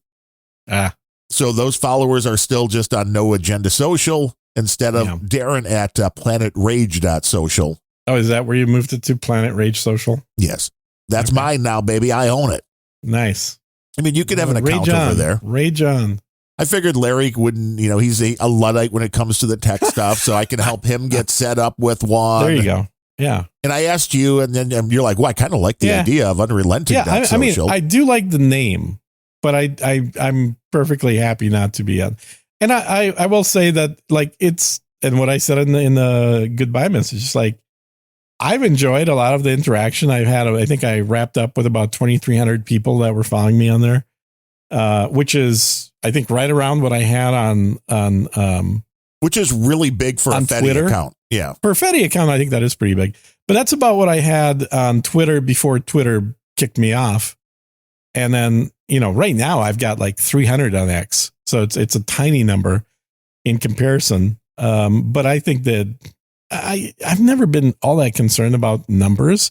I've been more concerned with if people that are following me are also posting interesting shit. That to me is a lot more interesting than like just overall number of people that have clicked on the follow button. Yeah. And the other thing I like with the Pleroma instance, which is the everyone seems to run that. Well, a lot are on Mastodon. It's still like 80% Mastodon and maybe 20% Pleroma. There is a lot more functionality. I mean, the settings on the back end, crazy. But there are things like you could just press one button and then send your post to X, which I think would make things a lot easier for me because I tend to do for things that you really want to get out there, show notifications, new shows, most of the things that I would post, I would like to have on both, but it's a pain in the ass to go cut and paste and take it over here. It is. Where if you can press one button, that would be nice. Yeah. Yeah, and I've thought for a while too, like if there was just a service, there's probably a plugin, but if there's just a service that costs $5 a month or something, or less, that I could just give it my X account and I said, post it on Mastodon anytime that there's something new from my account on X automatically. There has to be something that does There's got to be something like that. I know there's plugins. I don't know if there's a service, and I don't feel like spooling up my own instance just to do that. It's just not worth it. And the other thing is, there is some truth into what Adam was alluding to, which is that over the last 4 years or so, the quality of replies that I've seen coming back to me on my post has gone from very no agenda-ish type discussions that people were having to just insults. And obviously I ignore those. I don't reply back to them. I always try to reply back to people that like posted with something that was conversational, that was more than just a yes, cool article value to that was adding. So I'll continue the conversation. But when people just shoot the messenger, as it were, or here's my favorite one, and by favorite I mean my least favorite, is you post something, it's got a picture that is a screenshot of like a tweet or something, and then the reply is always the same. No sources. Give me sources. Everybody wants an argument. I'm like, okay, fuck off. Okay. You want sources? How about you fucking Google the thing that you don't think I'm right about? And then you get a whole slew of articles that talk about the exact same thing that you can find what you want as sources. I'm way too busy to sit there all day and make up shit from scratch just to fool you. Like no one gives a shit about that. I sure as hell don't give a fuck about these people. Look at how many people I followed on Mastodon. Like 3. 7. Woo. I followed 7 people. I had 2,300 people following me because 7 people, and CSB was one of them. Wow. And then I had to ban him. And then he begged me to unban him. And then, I started following him again. But I followed him before banning him because he posts interesting shit out there. And not, most people don't. Most people were just copy pasting. Like not original stuff and not first to do it either. I would see stuff that was like posts from people of articles or videos or tweets from 3 or 4 days ago. I was like, okay, I already saw that. I already moved on past it. That's not something that's going to add to my information. And that's unfortunately true of the vast majority of people that are using that platform. And I feel like there's 3 groups of people that are in Mastodon. I'm greatly generalizing here, and there's always exceptions, but you'll know what I'm talking about. First group, Nazis that like Japanese anime. And I'm not calling like Trump voters Nazis. No. These are self-affirmed. Their image is literally a Japanese schoolgirl in a Nazi uniform. Yeah, I've seen with it. swastikas. Okay. That's a third of Mastodon. You get past that group, and then the next third of Mastodon are the people that hate X because of what Elon did to it by bringing on all the alleged Nazis that are now on X.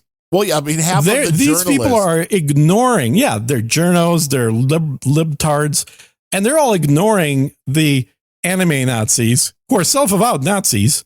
They're ignoring them so that they can call the people that are now coming back to X Nazis. Right. That's another third. And then the last third are the techno geeks that run Linux and love being on alternative programs and alternative operating systems and not doing anything that the average Joe Schmo does. And so why would they be on X when they can be running their own instance? And that's the majority of the original audience that I feel No Agenda had. Well, and it's interesting because there's no doubt that the reach of Twitter/X way bigger than anything that you can get on the Fediverse. You could see that just with Adam Curry's account, that there's, 70 something thousand or 100,000 people following him on Twitter. John C. Dvorak the same way. But when you go to the Fediverse, that's a few thousand. I think it was 10,000. Yeah. So it is a, 10% or something like that. So you always still, if you want to get reach, you need Twitter, X, whatever you want to call it. Now, the concept, and I still believe in the concept that it can work, would be if you're on a social media platform, No Agenda Social, as it was, as an island of just the people on that social media, you should have a slightly better experience. But eventually, and I think if it's open, yes. But I think it's been, and Adam kind of mentioned it as well, is that every time they did a housekeeping and they cleaned out accounts that haven't been logged into for 6 months, and that allowed more people to join, because those closed accounts would be recycled essentially, and they would let people get back. I don't think I ever hit 10,000, but it would get back towards 10,000. There's a lot every of time bots. that happens, I think there's like 5,000 real people at any time. Probably. But every time that happened, the people that joined were either fairly new to No Agenda and didn't have any of the old history and background that a lot of us did, or they were people that were not even No Agenda listeners, but they've seen other posts coming from the No Agenda Mastodon, which, according to Adam, was one of the most active Mastodon instances, period. Yes, and if you're looking for a place to go where you can get that's a rise a pretty out good of somebody, one. And that's why when you have the open registration, that was the first thing I told people when we grabbed planetrage.social. Never going to be open. Nope. Never going to be open, but people that we know, people that take part in the show, people that donate, people that we know, you will be eligible to get an account. And then if you're a dick, then you'll just be kicked right off, because this is not exactly. It's not a democracy. No, it's not. And that's, my buddy Larry mentioned that when we were talking about this whole thing is free speech is great. But if somebody walks into your house, if they walk into your house out there in Tejas and start disrespecting you, you're going to kick them out. They can say I got another follower on Twitter, or X, just as we're talking. Yeah, go follow Third Gene TX on X. On X. And Darren O'Neill, DarrenOneil. Yeah, exactly. And you've never got kicked off, right? So you still have your original. Yeah, see, I don't post a lot on there, which makes things less likely to get kicked off. Larry got kicked off after Elon took it over. Yeah, which is interesting, because I post a lot of shit, and I've gotten one warning. And I appealed it immediately, because I'm literally repeating what a politician said in the public forum. So how does this count as hate speech? And they're like, nope, you're right. And they took it off. And Larry's, it was something about we need to go back to the time where the politician's head would be on a fence post or something like that. Okay. Well, that's threat of violence. Yeah, they'll kick you off for that. like, but it really wasn't. But I get where it came. You got to know how to phrase stuff. You always have to put it in the context of. If this were, can you guys believe that just 30 years ago, politicians' heads would have been on posts for saying stuff that they're saying today? Yes, because then it's like a historical commentary. It's not a. Where are the days when we could kill politicians? I long for those days. Whoa. Hold up. Can't we at least tar and feather them? Come on, give us something. I mean, I'm already dealing with, trying to get the Texas Klan not to get kicked off, for Christ's sake. Well, maybe you could change the name of the user group. It's a historical name. We're not going to change it. I mean, you could at least get rid of the white hoods. Look, these were the official uniforms that originally were worn by members of the Texas Klan when they started the video gaming group. It was all white Adidas. I know. They weren't even Adidas, dude. They were Nike. Oh, yeah. Well, that's interesting. Yeah. Nike tracksuits with hoods. I don't know what people were thinking when I said white hoods. Yeah, they were thinking something different. There was no hoods, dude. They were hoodies. They were white hoodies. Right. Yeah. There were no eyes. Nike white hoodies. Through, yeah. How the hell does that get mistranslated all of a sudden? Very easily. It's the voice to text that gets things wrong entirely. Yeah. And then the Chat GPT picks up on it, and then it's all out the window. Well, Chat GPT is going to talk about this episode by saying things that we didn't actually talk about. I know, but it's interesting because it could sound just like us. It could. Yeah, that's true. And somebody did a great video that was the speech that, what's his name? That new libertarian dude down in South America. What's his name? That just got elected. Oh, I forget. Yeah, the one that was complaining to Davos, like, you're screwing up the world. Yeah. So they did his speech at Davos with a translation to English using his voice for the text to speech. So Javier it was basically Milei. So it was basically him speaking with his voice, with his accent, but in English, saying what he was saying in Portuguese or Spanish or whatever he speaks. Well, the intriguing thing is that technology is here and getting better every day. Yeah, and people that do things like YouTube videos, it's already here for that to do the translation in your voice. Yeah. And from what I understand, they're very close to adding, then having the video altered so your mouth moves to the new audio, which is crazy. Absolutely. And they're, yes. So incidentally, I forgot to hit the broadcast of this broadcast to we're not even X. broadcasting on X today. We're not even on X. Well, I would have mentioned it if I would have remembered, but also I hadn't tested it from the Mac, so I need to test to see how well I can stream basically a zoomed in view of a VU meter. Oh, nice. Onto X, because that's all it is. When we do our show, it's just a VU meter of us talking. It's basically clean feed. It's just clean feed. Yeah, 76 people in the troll room, falling a little short of the 111 that Planet Rage had this week. Yeah, we need more. Well, people I mean, the whole thing's shutting down anyway, so it's going away. Everything's shutting down. I didn't know the internet's actually shutting down on February. Well, the internet's going to officially change their name to not have the words "no agenda" on the internet's name. I don't think it is in the internet name. Well, it is registered to no agenda. Adam, way back when, he didn't just get MTV.com; he got the internet as well. So now they have to demarcate it off of no agenda. He's not going to let you into his house. You better bring some really good wine when you go visit. Right? I know. Like, I have a case. It's good stuff. Come on, let me in. Let me in. It's like the olden days. I know you're home. Come on. Well, it's true. And I heard he got doxxed. Really? Wow. Yeah. Well, I know this is going on to more and more people now. Somebody posted a picture of his house. Well, that's not nice. On the imminently to be shutting down network. There is a lot of crazy people out there. The doxing thing is a problem that I don't know how law enforcement and the like are going to deal with moving forward. I mean, you talk about the need to have some kind of authentication saying you're you when you log into, your Google account. We're getting to the point to where you need something that proves the call is coming from who the people say it is. Yeah. Because this should not be happening anymore, that armed people come showing up to Tim Pool's house. Well, there's a solution for that, and you should just simply be able to opt out of police response.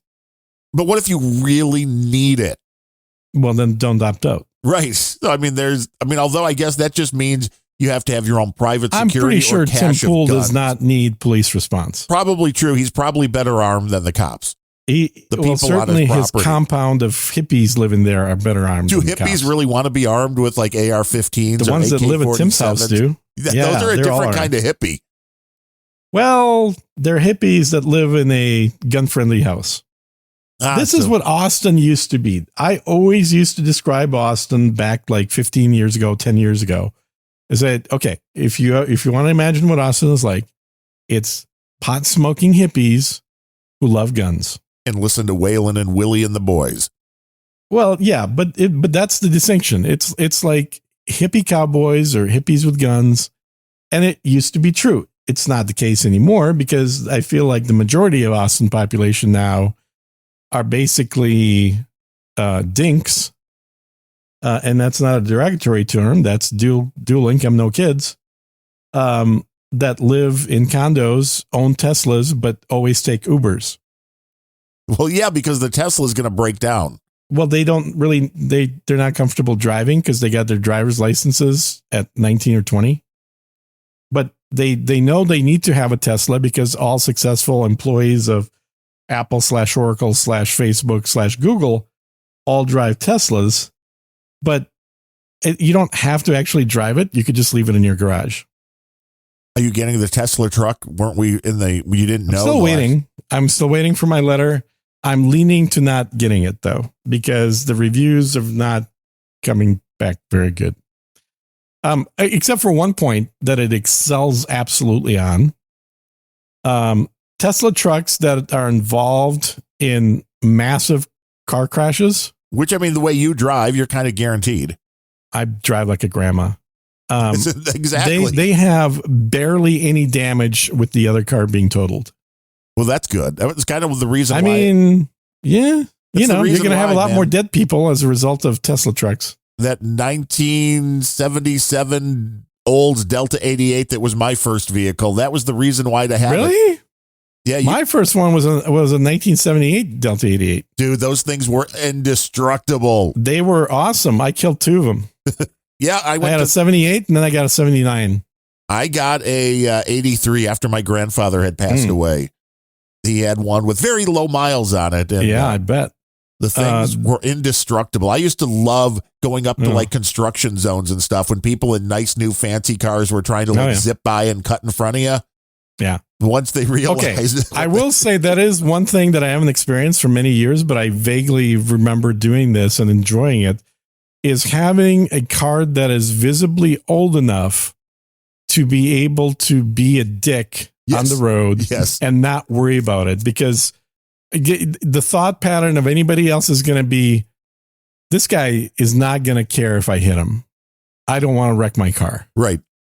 And I'm not talking about doing asshole things. I'm doing things like you're driving along in your lane, there's traffic, and then there's some jerk behind you weaving in and out of traffic, trying to pass one car at a time. He's probably going to save about 10 car lengths over the course of half an hour, but he's going to disrupt everybody's driving as a result of that because he's cutting everybody off. Right. So to people like that, I just fuck them. I'm not going to let them in. Yeah. In an old car, you could do that. You drive a nice new car. You got to think the other way. It's like, man, I'll bet you that guy's not going to care about his car, but I care about my car. Yeah, because if they do, your insurance rates are going sky high. Yeah, which they already are. People are saying the insurance rates are really increasing, even with no accidents right now. Yes, they're going way up for no reason because... Well, there's a reason. It's because the U.S. dollar is worth half of what it used to be about 5 years ago. And that they can. The fact that the insurance companies can do it. But there is some gouging going on there. Because they know... It's not gouging. It's the devaluation of the dollar. They operate in real money terms. Partially, but you can find better rates usually at other insurance companies. If you are an existing customer, this is the worst thing, is when they just figure they can raise your rate. And if you've been a customer for 10, 20 years, you're not even going to go look. Well, here's the thing. There are some companies who have not decided to go up quite as much. It's time to look. Yeah, that's probably true. It's always time to comparison shop every now and then. That's a good opportunity. Except with unrelenting. I have one thing that I wanted to mention as a teaser, so I could kind of save it to the end. Probably, I don't know yet, either on this show or on Surgeon Speaks or on my other show with Ben, which is just to goodoldboys.com. I'm going to do a little review, talk about a fairly inexpensive night vision system. Ooh. Which is the first cheaper night vision system that I've bought and tested that is actually worth spending the money on, in my opinion, because while it's not going to match what a $5,000 system does, it gets a lot closer than any other under $1,000 system. So there's a little preview. So for anybody that's kind of thinking about adding night vision to their prepper capabilities, because you already got your thermal poncho already, so you're pretty much set. The only thing you're really missing is night vision. Stay tuned. I'm going to chat a little bit more about that in the coming week. Yeah, this report will be called How Gene Got a Restraining Order. How would I have a restraining order?